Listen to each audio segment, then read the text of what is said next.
매일 아침 말씀 2024년 5월 6일 월요일 아침입니다. 오늘 우리에게 주시는 하나님의 말씀은 열왕기상 13장 1절부터 34절까지의 말씀입니다. 말씀하신 그대로라는 제목으로 함께 말씀의 은혜 나누도록 하겠습니다. 오늘 말씀의 핵심 구절은 33절, 34절 말씀입니다. 여로보암이 이 일 후에도 그의 악한 길에서 떠나 돌이키지 아니하고 다시 일반 백성을 산당의 제사장으로 삼되 누구든지 자원하면 그 사람을 산당의 제사장으로 삼았으므로 이 일이 여로보암 집의 죄가 되어 그 집 이 땅 위에서 끊어져 멸망하게 되니라. 아멘. 우리가 신앙생활을 하는 것 가운데 찾아오는 유혹 가운데 하나가 바로 이 정도는 괜찮겠지 하는 생각입니다. 분명한 하나님의 말씀이 있습니다. 그런데 나의 편의와 유익을 위해 우리가 하나님의 말씀을 따르지 않을 것을 선택하고 결정하는 것입니다.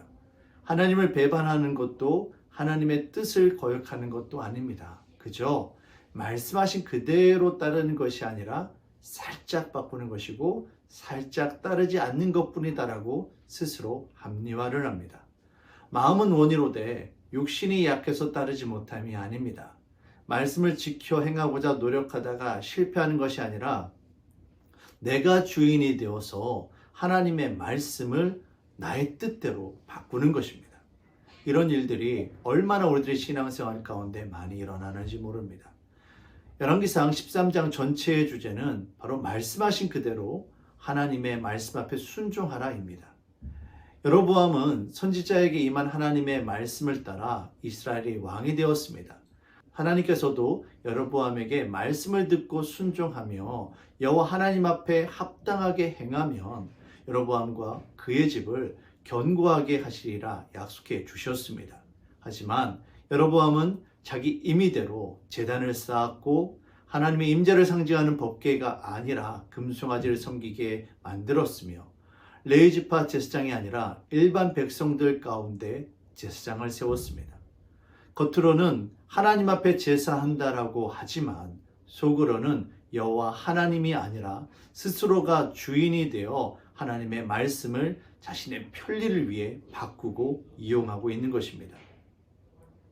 열왕기상 13장 중후반부에 나오는 유다에서 온 하나님의 사람과 베델에서 온 선지자 사이에서 벌어진 이야기도 결국은 말씀하신 그대로 순종하느냐 그렇지 않느냐의 문제입니다. 안타깝게도 유다에서 온 하나님의 사자는 베델에서 온 선지자의 거짓말에 속아 하나님의 말씀을 어기게 되었고 이로 인해 사자에게 죽임을 당하게 됩니다. 그런데 반대로 하나님의 사자가 죽은 바로 그 자리에서 동물로서 자기의 본성을 누르고 자리를 지키고 있는 사자와 두려움에 도망하지도 않고 그 자리를 지키고 있는 나귀를 통해 우리는 다시 한번 말씀의 권위 앞에 절대적으로 순종해야 함을 깨닫게 됩니다. 우리가 믿는 하나님은 우리가 이해하는 하나님보다 훨씬 크신 분이십니다.